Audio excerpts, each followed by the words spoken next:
दोस्तों, आज फिर से एक जश्न का दिन। दिल्ली में नई मुख्यमंत्री के रूप में आतिशी को विधायक दल ने चुन लिया है। एक महिला मुख्यमंत्री के तौर पर आम आदमी पार्टी से जुड़ी आतिशी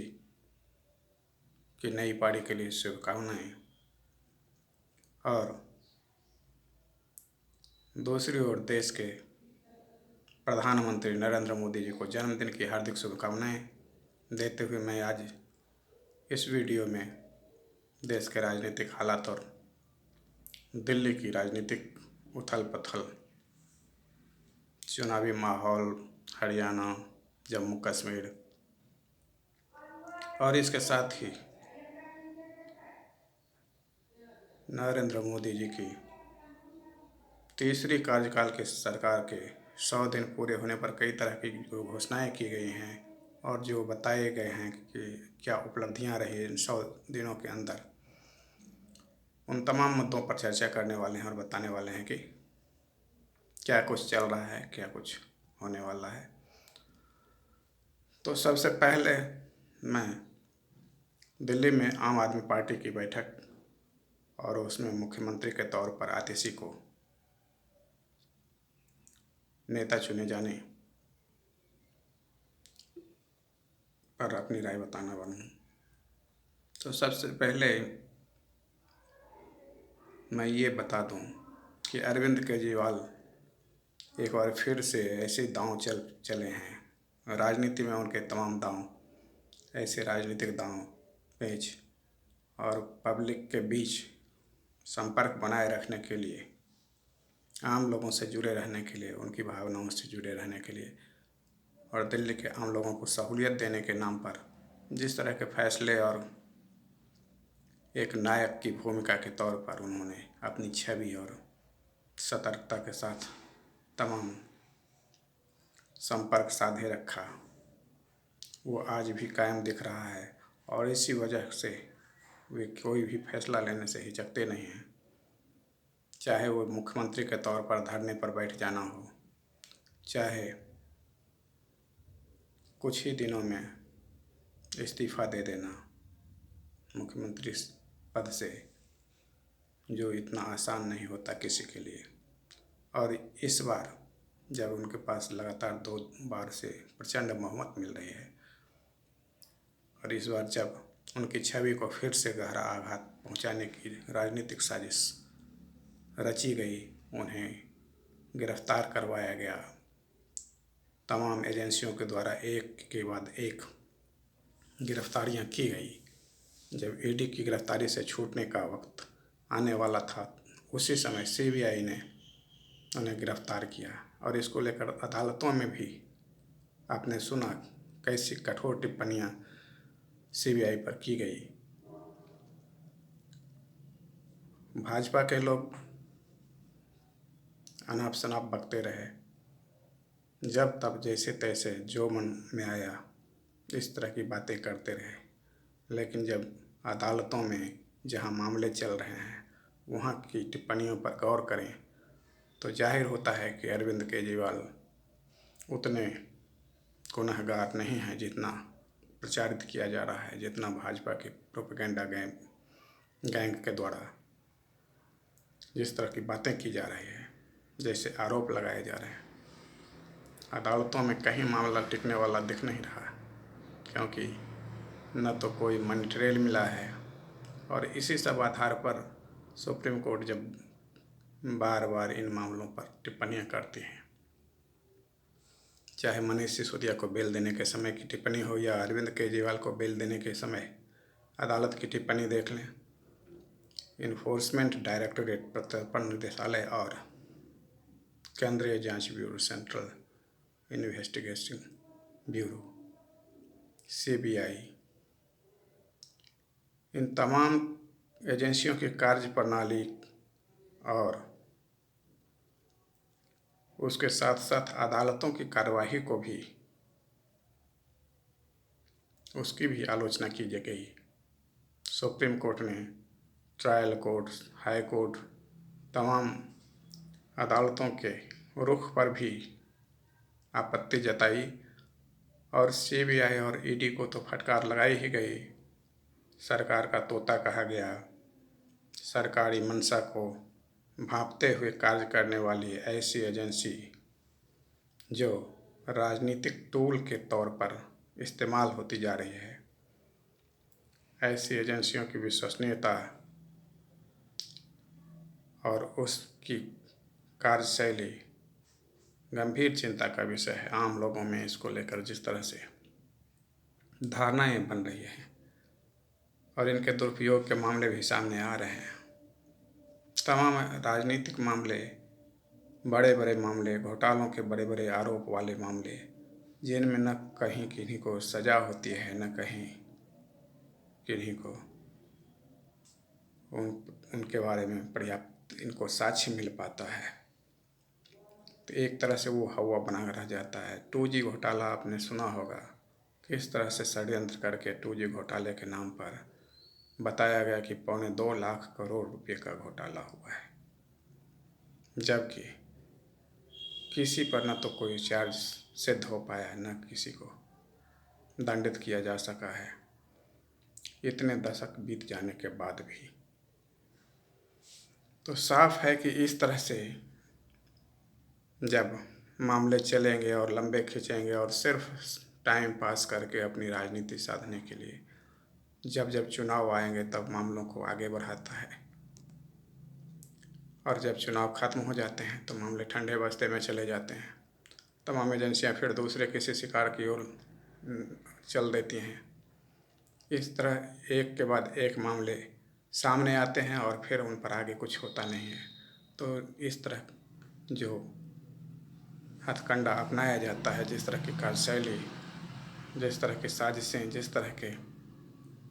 कृत्य सामने आ रहे हैं जनता के बीच में, उससे जनता को के मन में ये साफ होता जा रहा है कि अगर किसी नेता पर, अगर किसी मुख्यमंत्री पर, अगर किसी वैसे लोकप्रिय नेता, राजनेता पर कोई जो विपक्ष में है, जो विपक्षी दलों में है, जो विपक्ष के गठबंधन में है, या जिनका केंद्र सरकार से दूरी बढ़ने लगी, जिनकी केंद्र सरकार से दूरी बढ़ने लगी है, अगर आज को केंद्र के गठबंधन में शामिल दल के किसी नेता को भी आप उनकी लाइन से हटकर बयान देते देखते हैं तो साफ होता है कि इन पर ज़रूर कार्रवाई हो जाएगी, और कार्रवाई हो भी जाती है। हाल ही में आपने देखा होगा कि जदयू के नेता केसी त्यागी पर कार्रवाई हो गई। बिहार को विशेष राज्य के दर्जे पर जब जिस तरह से उन्होंने कड़े बयान जारी किए और उस समय बहुत कुछ कहा, जब संसद का सत्र चल रहा था,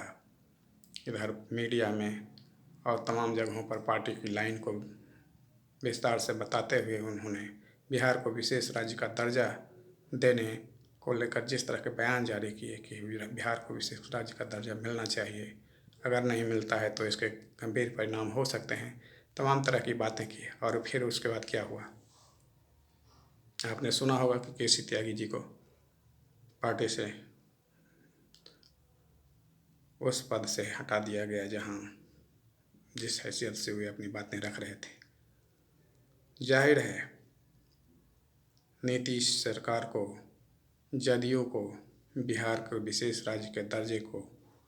तिलांजलि देनी पड़ रही है इस गठबंधन में शामिल होने के बाद। और यही है कि बिहार चुनाव में यह विशेष मुद्दा बनने वाला है। भाजपा की को इसका खामियाजा भुगतना पड़ेगा। बिहार सबसे उपयुक्त और सही राज्य है जहां निश्चित तौर पर विशेष राज्य का दर्जा मिलना चाहिए। जिस तरह की भयंकर गरीबी, बेरोजगारी और जहालत भरी ज़िंदगी जीने के लिए बिहार के लोग 12 करोड़ 15 करोड़ के करीब लोग जिस तरह की ज़िंदगी जी रहे हैं, जिस तरह से गरीबी में हैं, जिस तरह से परेशानी में हैं, देश के तमाम राज्यों के लोगों को आप देखें, उनकी पर कैपिटा इनकम को देखें, वहाँ सहूलियतों के देखें, वहाँ उद्योग धंधों की स्थिति देखें, वहाँ के रोजगार को और रोजगार देने की क्षमता को देखा जाए। वहाँ तमाम उद्योग धंधे हैं, बड़ी बड़ी कंपनियाँ भी वहाँ आ रही हैं, लग रही हैं। कानून व्यवस्था भी मोटा मोटी यहाँ से बहुत बेहतर है और वो ये आगे बढ़ते चले जा रहे हैं। वहीं बिहार में आम लोगों की स्थिति बड़ी दयनीय होती चली जा रही है। सरकार भले कमीशन के फेर में हजारों करोड़ रुपये कभी बाढ़ के नाम पर, कभी किसी नाम पर फेंक रही है, खर्च कर रही है, सड़कें बनवा रही हैं और वैसे ही काम हो रहे हैं जहां भ्रष्टाचार होता है, जहां कमीशन ज़्यादा मिलता है, जिस तरह जहां से करोड़ों करोड़ की लूट होती चली जा रही है। लेकिन आम लोगों को रोज़गार मुहैया कराने, फैक्ट्री, उद्योग धंधे या नए रोज़गार सृजन के लिए कहीं कोई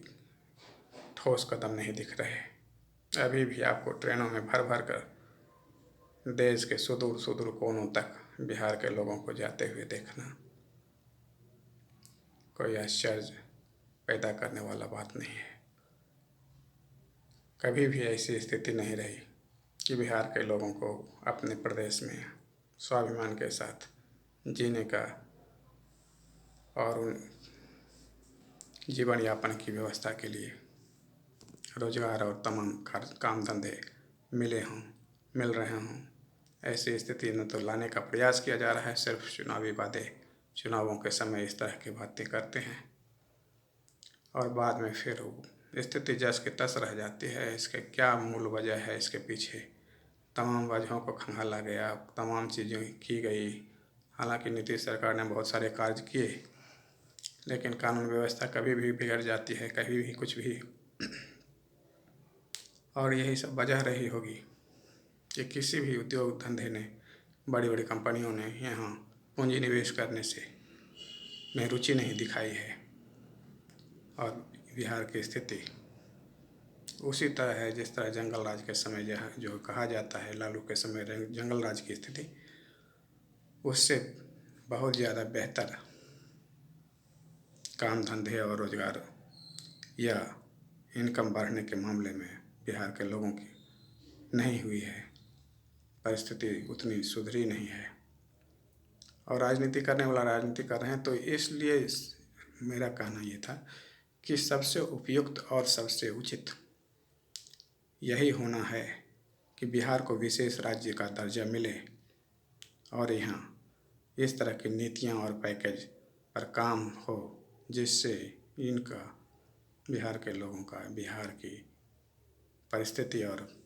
जलवायु और सब कुछ के अनुकूल रोजगार और सबको फायदेमंद स्थिति में लाने के लिए प्रयास किए जाएं, जिससे बिहार की स्थिति सुधरे, बिहार के लोगों की स्थिति सुधरे, उनकी आर्थिक स्थिति मजबूत हो। लेकिन मौजूदा केंद्र सरकार, खासकर नरेंद्र मोदी के नेतृत्व वाली सरकार से इस तरह की उम्मीद पहले भी नहीं की जाती रही थी और 10 साल बीतने के बाद जब इस बार जदयू गठबंधन में भी शामिल हुई तब भी कोई खास इस तरह का प्रयास नहीं दिख रहा है,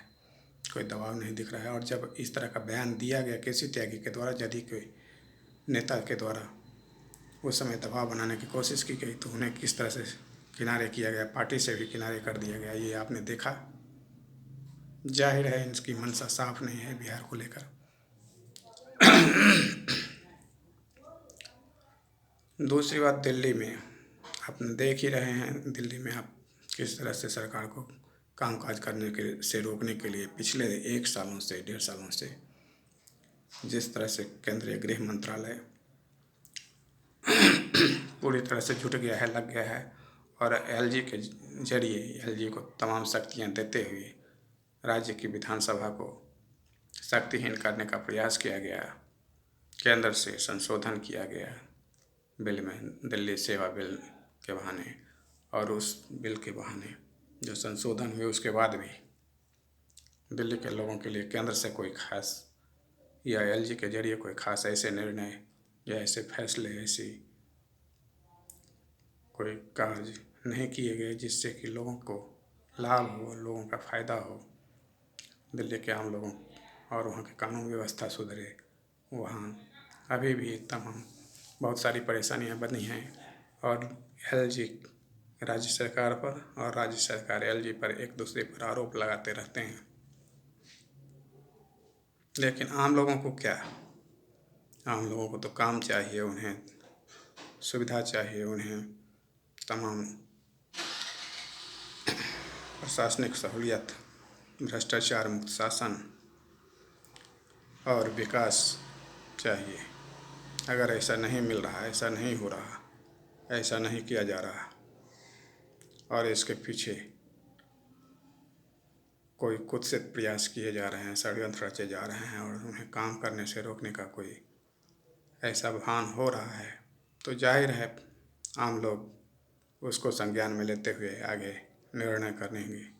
और जब जनता का प्रहार, जनता का वार, जनता की बारी आएगी और उसका जनादेश आएगा, तब इन लोगों के पास कहने को कुछ नहीं रह जाएगा। और उसके बाद भी अगर वो सिर्फ बातें बनाते रह जाते हैं, तो ऐसे भाषणबाज, ऐसे अफवाहबाज, ऐसे बेतुका लोगों से, इस तरह के लोगों की जो भरमार होती चली जा रही है, जो राजनीति में आने के बाद भी अपनी हेकड़ी सिद्ध करने में है, अपनी हेकड़ी दिखाने में लगे जाते हैं, आम लोगों के चिंता किए बिना अपनी छवि, अपने व्यक्तित्व, अपने अहंकार की पुष्टि के लिए काम करने लग जाते हैं। ऐसे लोगों से न तो किसी का भला होने वाला है और न खुद उनका भला होने वाला है। देर सवेर वे धरे जाएंगे, जनता की अदालत में उन्हें पटकनी दी जाएगी। तो दिल्ली का जो मामला देखा आपने और बिहार की जो हालात देखे हैं, इन सबों से जाहिर है कौन इसके लिए, कौन इसके पीछे दोषी है, कौन इसके लिए जिम्मेदार है, किसे जवाबदेह ठहराया जाएगा और किसे इसके लिए दंडित किया जाना चाहिए, ये आम लोगों को तय करना है। हाल में हरियाणा के चुनाव हो रहे हैं, आप देख रहे हैं वहाँ किस तरह से सभी पार्टियाँ चुनाव प्रचार कर रही हैं। लेकिन सबसे विचित्र बात भाजपा में आपको दिख रही होगी, वहाँ जो भी नेता अपने क्षेत्र में भाषण दे रहा है, वो यही कह रहा है कि इस क्षेत्र के इतनी सीटें अगर हम निकाल लेते हैं, इतनी सीटों पर हम दबदबा बनाए रखते हैं, बढ़त बना लेते हैं, तो हम मुख्यमंत्री बनेंगे। और इस तरह से 3-4 लोग बीजेपी के, भाजपा के अलग अलग हरियाणा में अलग अलग क्षेत्रों से जीतने वाले प्रभावी नेता जो कई बार से चुनाव भी जीत रहे हैं, वे सब मुख्यमंत्री पद का दावा करते नजर आ रहे हैं। हालांकि केंद्र नेतृत्व अपने उसी छवि को, उसी रवैये को दिखा रहा है जिसमें उन्होंने तय कर रखा है कि किसी भी राज्य में कहीं भी आला कमान अपना मुखौटा रखेगा और उसे ही मुख्यमंत्री बनाएगा, चाहे वो लोकप्रिय हो या न हो, चाहे वो उसकी कोई पैठ हो या न हो, चाहे वो सक्षम हो न हो, उसे सिर्फ आला कमान तय करेगा। और अभी भी जब भाजपा के कई नेता, चाहे राव इंद्रजीत सिंह हों, चाहे अनिल विज हों, चाहे कोई और हों, वे सब जब दावा कर रहे हैं कि हम मुख्यमंत्री बनेंगे इस बार चुनाव जीतने पर, इसलिए वोट दीजिए, तब केंद्र से, वहाँ से केंद्र के नेता गण कह रहे हैं कि नहीं, सैनी ही मुख्यमंत्री होंगे, नायब से सैनी ही मुख्यमंत्री होंगे। इस तरह की बातें चल रही है हरियाणा में। कश्मीर में कांग्रेस और नेशनल कॉन्फ्रेंस गठबंधन के तौर पर लड़ रहे हैं। बीजेपी को कोई इस बार शायद नहीं मिल रहा है उतना गठबंधन, लेकिन भाजपा ने 370 हटाकर जो कार्य किया है और इसको लेकर लोगों की क्या प्रतिक्रिया होती है, ये चुनाव के बाद, रिजल्ट के बाद ही साफ होगा कि भाजपा सरकार के द्वारा जो 370 हटाने का किया गया, निर्णय लिया गया, इसके प्रति जम्मू कश्मीर के लोग क्या मैंडेट देते हैं। और ये मैंडेट पूरी तरह सिर्फ और सिर्फ एक ही मुद्दे पर होना है। इस बार चूँकि राज्य का दर्जा भी नहीं मिला, विधानसभा को उतनी शक्तियाँ होगी नहीं जितनी एलजी के पास होंगी। तो जाहिर है आम लोग भी इस बात को जान रहे हैं, जम्मू कश्मीर के आम लोग और जनता भी समझ रहे हैं। और इसलिए ये सिर्फ़ और सिर्फ इस एक ही मुद्दे पर ये 370 हटाना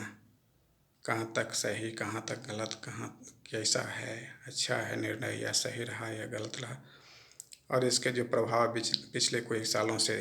उन्होंने देखे होंगे अपने आम जनजीवन में, वहाँ की कानून व्यवस्था कैसी रही, वहाँ विकास के कार्य कैसे हुए, और चूँकि पहले और बाद के कार्यकाल के दौरान कैसी स्थिति बनी है, कैसा लोगों को फ़ायदा हुआ है, सहूलियत हुआ है, लोग इस पर क्या मैंडेट देते हैं, ये देखने वाली बात होगी। और यही मैंडेट आने वाला है कश्मीर के ज़रिए, जम्मू कश्मीर के ज़रिए। दूसरा कोई ख़ास मुद्दा, लोकल फैक्टर उतना ज़्यादा प्रभावी नहीं होगा। तो इन तमाम बातों को लेकर एक बार फिर से हम दिल्ली में नई सरकार को, नए मुख्यमंत्री को बधाई देना चाहते हैं और बधाई देते हैं। दूसरी ओर प्रधानमंत्री नरेंद्र मोदी को जन्मदिन की ढेर सारी शुभकामनाएं, उनके समर्थकों को और देश के भाजपा के नेताओं, तमाम लोगों को जो उनके पक्ष में, उनके साथ विकास और तमाम निर्णय लेने में भागीदारी निभा रहे हैं, उन सबों को सहयोग देने के लिए धन्यवाद देते हुए प्रधानमंत्री के दीर्घायु की कामना करते हैं और आशा करते हैं कि इस कार्यकाल में जब अब उनकी मनमानी चलने वाली नहीं है, कई सारे गठबंधन के दल भी अपनी राय मुखरता से रख रहे हैं और उन सबों को लेते हुए उन्हें सही और उचित कदम उठाने पड़ेंगे। उन राज्यों की चिंता, बिहार, आंध्र प्रदेश समेत तमाम जिन राज्यों की स्थिति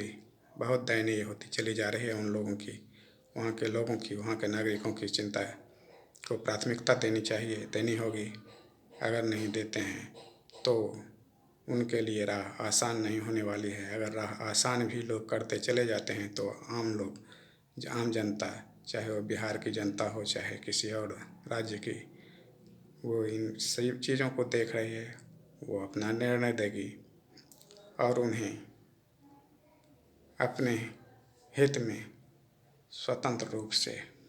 निर्णय लेने का पूरा हक है। जाहिर है बिहार के लोगों की आकांक्षाओं की पूर्ति अगर नहीं केंद्र सरकार इस कार्यकाल में कर पाती है, अगले 1-1.5 साल जो समय बिहार विधानसभा का बचा है, इस दौरान अगर कुछ खास ठोस नहीं हुआ तो जाहिर है एक और सशक्त मोर्चा तैयार हो रहा है बिहार में, प्रशांत किशोर के रूप में, जनसुराज के रूप में, और दूसरे राजद और उसके गठबंधन के साथी। इस तरह से 3 बड़े बड़े मोर्चे बिहार के चुनाव में, अगले चुनाव में आने वाले हैं और मुकाबला दिलचस्प होने वाला है। आम लोगों को अपना काम निकालने के लिए, अपनी गरीबी दूर करने के लिए, अपनी बेरोजगारी दूर करने के लिए, अपनी तमाम सहूलियतों को पाने के लिए पूरा मौका मिलने वाला है और इस बार मौका चूकना नहीं है। बिहार के लोगों से अपील करता हूँ कि इस बार इन तीनों गठबंधन में आपको जिधर ठोस लगे, जिन पर विश्वास लगे, जिनकी रणनीति ठीक लगे, उन्हीं के लिए वोट करिएगा। धन्यवाद।